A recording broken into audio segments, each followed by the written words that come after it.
Hello everyone, मैं आयशा फिरदौस एक बार फिर टीचर्स वर्ल्ड की तरफ से आप तमाम के सामने हाजिर हूँ। उम्मीद है आप लोगों की टेट की तैयारी बेहतरीन और ज़बरदस्त हो रही होगी।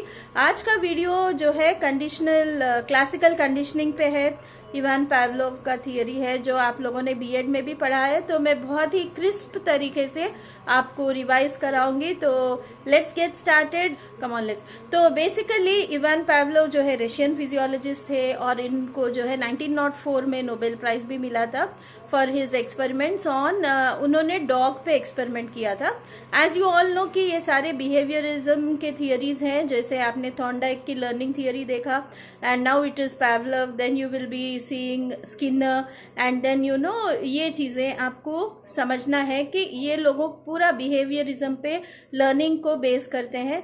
एंड अब पावलोव के थियरी में उन्होंने क्या किया था, एक डॉग पे एक्सपेरिमेंट किया था और it is stimulus and response. आपने देखा स्टिमुलस किसे कहते हैं, जैसे मुहरिक, जैसे मैंने बताया कि ऐसा कोई काम एनवायरनमेंट में अतराफ जो हो रहा हो जिसके वजह से रिस्पॉन्स देना जो है, हम रिस्पॉन्स देने के लिए आमादा हो जाए, we are we respond to that, so that is stimulus.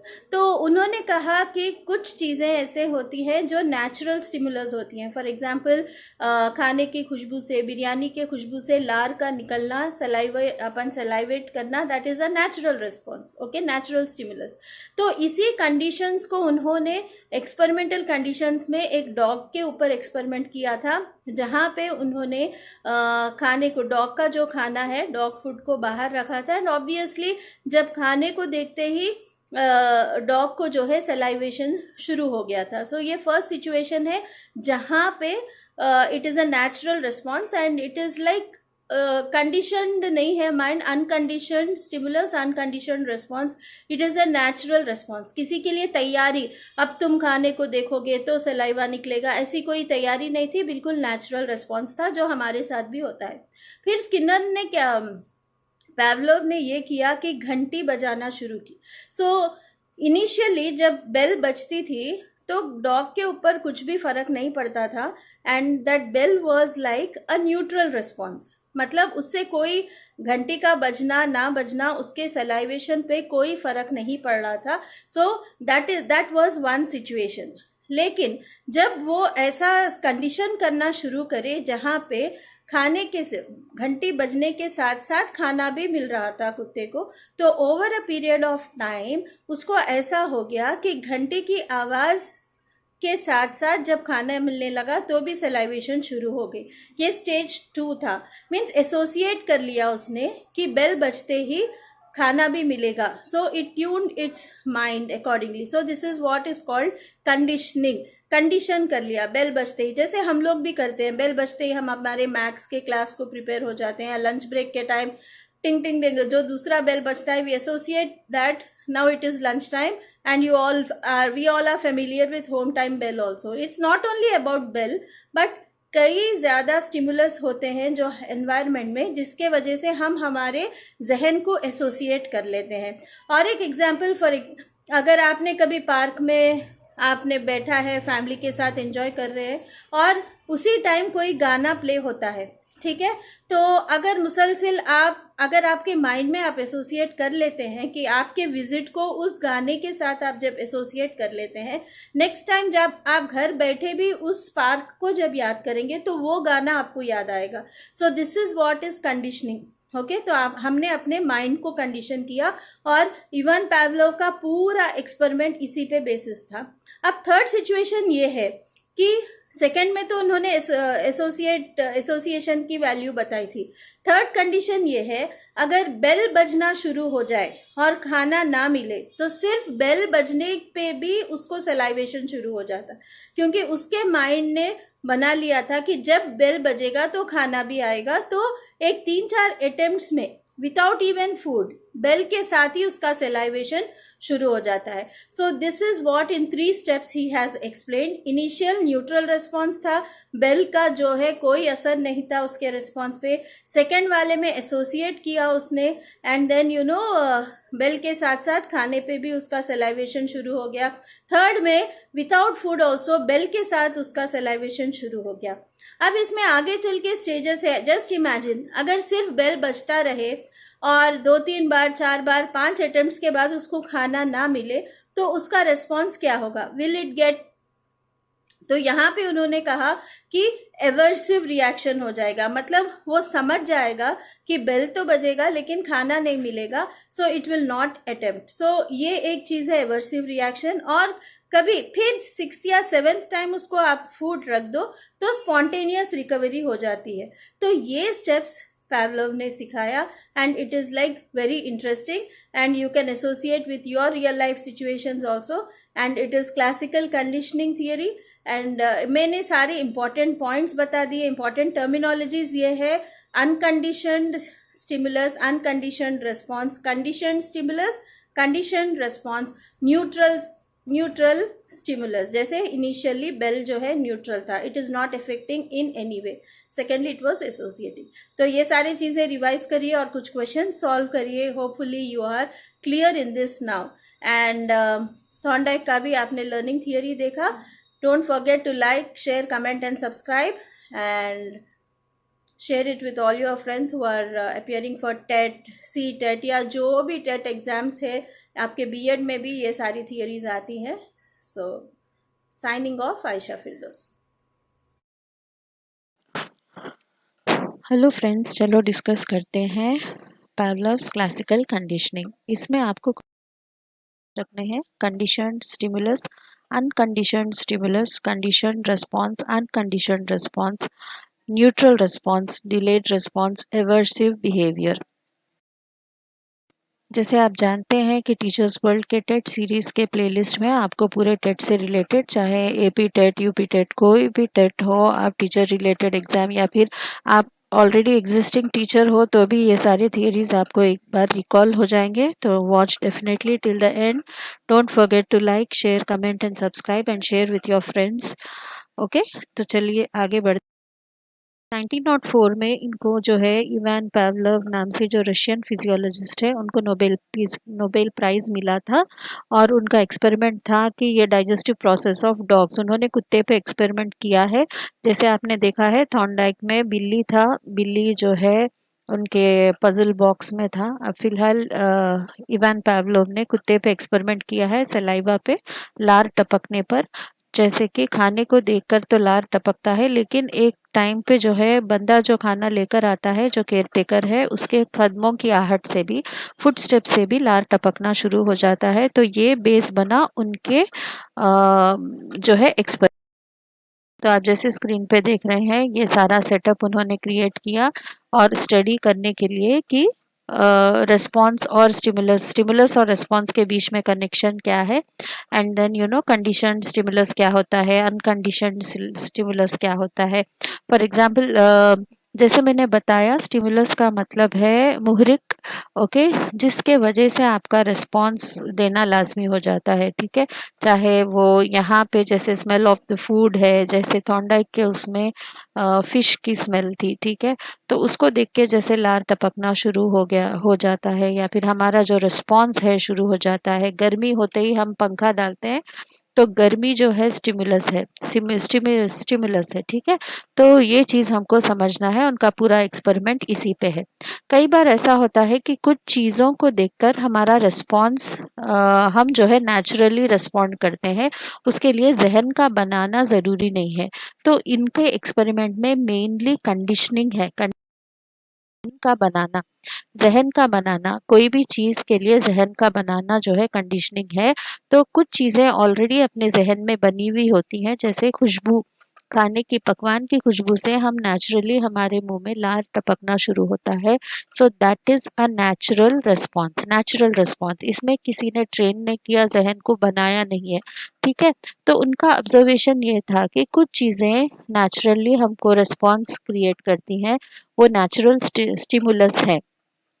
Okay जैसे फूड फूड खाना जो है नेचुरल स्टिमुलस है और वो नेचुरल रिस्पॉन्स को एलिसिट करते हैं द मतलब अनकंडीशनड रिस्पॉन्स। आपने कोई ट्रेनिंग नहीं ली कि लार टपकेगा, जब आप खाने को देखोगे तो लार टपकेगा, ऐसी कोई ट्रेनिंग आपने नहीं दी अपने जहन को, तो ऑटोमेटिक हो रहा है, that is unconditioned response. Unconditioned response. तो उन्होंने क्या किया, एक घंटी की आवाज बेल बेल अटैच करके देखा, जब बेल बजता है और खाना दिया जाता है कुत्ते को तो वो खाना खा लेता, खाने के साइड पे ही उसको सलाइवा आता है, जबकि बेल की आवाज से उसको कोई फर्क नहीं पड़ता। तो बेल को जो है न्यूट्रल स्टिमुलस बताया गया है। न्यूट्रल मतलब उसके वजह से कोई भी लार टपकना शुरू नहीं होता। Bell is existing on its own, it doesn't make any difference unless it is associated with any specific response. Originally कभी कुछ भी उसका एसोसिएशन नहीं होता है, तो वो न्यूट्रल है, न्यूट्रल स्टिमुलस है।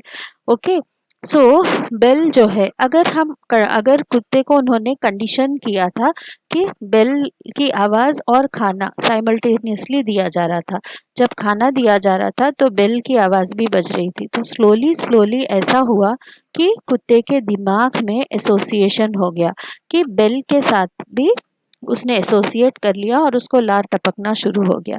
तो अब ये हो गया कंडीशनड रिस्पॉन्स। इनिशियली क्या था, neutral response. Neutral response has become a conditioned response owing to its association to natural response को एसोसिएट करने से वो भी कंडीशनड हो गया है। सो ये इसका प्रेजेंटेशन, ये स्टेज वन में आपने देखा जहन बनाने से पहले, बिफोर कंडीशनिंग। बिफोर कंडीशनिंग क्या था, अनकंडीशनड रिस्पॉन्स या नेचुरल स्टिमुलस जो है फूड था। ओके ना, अनकंडीशनड स्टिमुलस जो है फूड था जिसने अनकंडीशनड रिस्पॉन्स दिया, ठीक है, salivation, that is salivation. Okay और रिंगिंग ऑफ द बेल क्या था, जब न्यूट्रल था, ringing of the bell neutral. Second stage में कंडीशनिंग हो रही है, जहन बनाया जा रहा है कि बेल के साउंड के साथ फूड दिया जा रहा है, खाना दिया जा रहा है, तो लार टपकना शुरू हुआ। तो this is process of conditioning, साथ ही साथ एसोसिएट कर रहे हैं। थर्ड स्टेज में ये होता कि सिर्फ बेल का साउंड सुनने पर भी और कदमों की आहट सुनने पर भी ओके कुत्ते को जो है लार टपकना शुरू हो जाता, that is salivation. So this is after conditioning. Basically इस थियोरी के बहुत ज़्यादा एजुकेशनल इम्प्लीकेशंस है, क्योंकि हम कई चीज़ों को हमारे बच्चों के साथ पढ़ने के साथ एसोसिएट करके उनको पढ़ा सकते हैं। जैसे अगर लैंग्वेज हो तो आप इमेजेस को बता के या कुछ ऑडियो सुना कर भी आप लर्निंग को जो है क्रिएट कर सकते हैं, तो that will actually condition their mind. ठीक है, तो दिस इज द कंडीशनिंग। जहन का बनाना जो है सिंपलेस्ट टाइप ऑफ लर्निंग है, सबसे आसान है, एंड ये जो है आगे चल के बहुत अलग अलग कॉम्प्लेक्स टाइप्स ऑफ लर्निंग का बेस बना है। मोस्ट ऑफ एनिमल्स लर्निंग जो है इस तरीके से समझाया जा सकता है। Conditioning appears to be an important means of learning, ये बहुत ज़्यादा इम्पॉर्टेंट भी है। Simple patterns of behaviour, learning of words and associated meanings, synonyms, ये सारी चीज़ों को याद करने में भी हमारी माइंड कंडीशनड हो जाती है, और new emotional responses also can be explained satisfactorily conditioning के। तो इसके उन्होंने डिफरेंट लॉज भी बताए हैं उनके एक्सपेरिमेंट से। पहला वाला लॉ, लॉ ऑफ कॉजेशन है, लॉ ऑफ कॉजेशन, जिसमें कॉज ऑलरेडी आ गया। According to this law a conditioned response, जैसे अभी बेल का जो कंडीशनिंग हुई थी, conditioned response is established by series of pairing, contiguous pairing of CS, that is conditioned stimulus and unconditioned stimulus. जैसे कंडीशनड स्टिमुलस ये बेल का था, अनकंडीशनड स्टिमुलस फूड का था, ये दोनों को कंटिन्यूअसली पेयर करने से जो है कॉज ऑफ रिस्पॉन्स हुआ, रिस्पॉन्स कंडीशन हो गया। ठीक है, next one, law of experimental extinction. For example, अगर कंडीशन रिस्पॉन्स, जैसे बेल की आवाज़ से उसको खाना मिल रहा था, खाना को अगर हम री के शक्ल में लेते हैं by the presentation of unconditioned stimulus, then वो अगर हम खाना नहीं देते और मुसलसल बेल ही बजाते रहते हैं, तो रिस्पॉन्स जो है उसका वीकेंड हो जाएगा इस हद तक कि वो किसी दिन डिसअपियर भी हो जाए। तो इसे कहते हैं एक्सटिंक्शन। मतलब उसका रिस्पॉन्स, वो कह रहा बेल बेल की आवाज़ से तो उसको लार टपकना शुरू हो गया, लेकिन उसको खाना नहीं मिल रहा, तो वो एक्सटिंक्ट हो जाएगा। Law of generalisation. तो हमारे जहन में एक आम आम चीज बन जाती है, ओके, कि रिस्पॉन्स एक बार सेटअप हो गया तो दूसरे उससे भी कोई भी स्टिमुलस से भी जो है वो रिस्पॉन्स आ जाएगा। बेल की आवाज, चप्पल की आवाज, या फिर कोई खाने से जुड़ा हुआ कुछ भी चीज से लार टपकना शुरू हो जाएगा। That is generalisation, okay. And discrimination, discrimination का मतलब है सिलेक्टिव रिस्पॉन्स, ओके। एक एक पर्टिकुलर रिस्पॉन्स को जो है रीइंफोर्स करने से जो है हम एक पर्टिकुलर रिस्पॉन्स को ला सकते हैं, एक पर्टिकुलर रिस्पॉन्स को हम एस्टैब्लिश कर सकते हैं। रीइंफोर्स करने से, बार बार वही काम करने से हमको वही रिस्पॉन्स आएगा, ओके। और higher level conditioning, higher level conditioning means the pairing of neutral stimulus, जैसे अभी हुआ बेल को कंडीशन, बेल को पेयर किया गया था अनकंडीशनड स्टिमुलस से, एंड ओके, तो ये हो गया हायर ऑर्डर कंडीशनिंग, और वो खुद एक रीइंफोर्समेंट बन जाएगा, ठीक है। So these are the laws. Concept of reinforcement, reinforcement का कॉन्सेप्ट क्या है? एक कोई भी चीज, एनी स्टिमुलस, कोई भी स्टिमुलस जो है एक रीइंफोर्समेंट है। अगर अगर से फॉर एग्जांपल खुशबू खाने की एक रीइंफोर्समेंट है, क्योंकि उसको जो है उसके वजह से जो है मेहनत इंक्रीज हो रही है, प्रोबेबिलिटी ऑफ रिस्पॉन्स इंक्रीज हो रहा है, ठीक है। जैसे वो थॉर्नडाइक के एक्सपेरिमेंट में उसने रैंडमली जो लैच को दबाया है, उसको मालूम था कि फिश को लेने जाना है, तो वो रीइंफोर्समेंट है उसका। कई बार रीइंफोर्समेंट भी सेम हो जाता है स्टिमुलस, और ठीक है।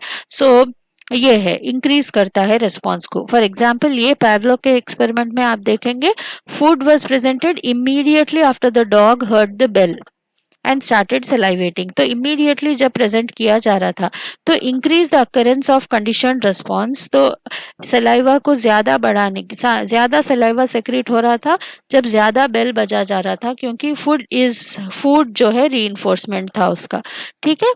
सो रीइंफोर्समेंट का डेफिनेशन ये बोल सकते हैं अपन, the phenomenon in which a desired response when emitted is strengthened, response को जो है हम इंक्रीज करते हैं, उसको स्ट्रेंथन करते हैं by presenting a reinforcement and thereby increasing the frequency of occurrence of that particular response। ये हमको समझना है। ये हुआ कॉन्सेप्ट ऑफ रीइंफोर्समेंट। चलिए आगे बढ़ते हैं। इसमें एजुकेशनल इम्प्लीकेशंस क्या है? क्लासिकल कंडीशन जो है मैंने जैसे पहले बताया लैंग्वेज लर्निंग में यूज होता है, जहाँ पे आप एसोसिएट, जहाँ भी लर्निंग को कुछ वर्ड से या पिक्चर्स, इमेजेस, ऑडियोज से आप एसोसिएट करते हैं तो बच्चों को जल्दी जो है याद होता है, और वो इन मेमोरी में भी जो है स्टोर होता है उनके। तो it can be use to develop favourable attitude towards learning. Condition कर सकते हैं, ऐसा एक माहौल आप बनाते जाएंगे, उसी प्लेस पे आप बच्चों को बिठाना शुरू करेंगे, उसके साथ साथ कुछ एसोसिएट करेंगे, तो बच्चा जो है जब भी बैठेगा तो वो ऑटोमेटिकली अपनी चीज़ों को लाकर बैठकर, या फिर कोई और उसको जो आपने कंडीशन किया वो उस हिसाब से रिस्पॉन्ड करेगा। So that is very important for us to create an environment, और वो जहन जो बनेगा उसका पढ़ने के लिए, दैट इज़ इम्पॉर्टेंट। आजकल अपने को जो है इस पे बहुत मेहनत करना है। बच्चा why should he come to school, why should he love coming to school, जो है ये बहुत ज़रूरी बात है। एंड अच्छे आदतें बच्चों में डेवलप करवाने के लिए, developing good habits in children, cleanliness, respect, हर चीज़ से आप जो है एक रीइंफोर्समेंट और एक कोई न्यूट्रल स्टिमुलस को जोड़ते जाएं, तो एसोसिएट करते जाएं, तो शायद उनकी लर्निंग अच्छी और लॉन्ग लास्टिंग हो। क्लेनलीनेस है, रेस्पेक्ट ऑफ एल्डर्स, ये सारी चीज़ों में, गुड हैबिट्स में बच्चों को रोप इन कर सकते हैं। सिमिलरली बैड हैबिट को रोकने में भी इसमें ज़बरदस्त बात है, क्योंकि आपने देखा कि जब रिस्पॉन्स नहीं मिलता तो वो पर्टिकुलर हरकत जो है कम हो जाती, और मुसलसल बेल बजने पर अगर उसको खाना ना मिलता हो तो वो मेहनत करना छोड़ देगा, राइट। उसको सलाइवा भी नहीं निकलेगा, जैसे कैट की मेहनत नहीं करता। So even if you have to help them stop any negative behaviour, also conditioning is important. तो आप ये फाइनली एक बार रिकैप देख लीजिए, इससे आपको पूरी जिस्ट समझ में आ जाएगी। बिफोर कंडीशनिंग क्या हुआ था, ड्यूरिंग कंडीशनिंग क्या हुआ था, आफ्टर कंडीशनिंग क्या हुआ था। तो बिफोर कंडीशनिंग जैसे खाना है, खाना को देखते ही सलाइवा आ गया, that is unconditioned stimulus, unconditioned response. फिर कंडीशनिंग से पहले, बिफोर कंडीशनिंग, फिर बेल जब वो सुना वो न्यूट्रल था, ठीक है, बेल जब सुना वो न्यूट्रल था। और ड्यूरिंग कंडीशन बेल के साथ फूड को जोड़ने से अनकंडीशनड रिस्पॉन्स हो गया। फिर कंडीशनिंग के बाद कंडीशनिंग के बाद बेल के सिर्फ बेल की आवाज़ से भी जो है सलाइवेट होना या लार टपकना शुरू हो गया. So this is the theory. Hopefully you understood. Thanks for watching completely. Wish you all the best. Happy learning. Signing off.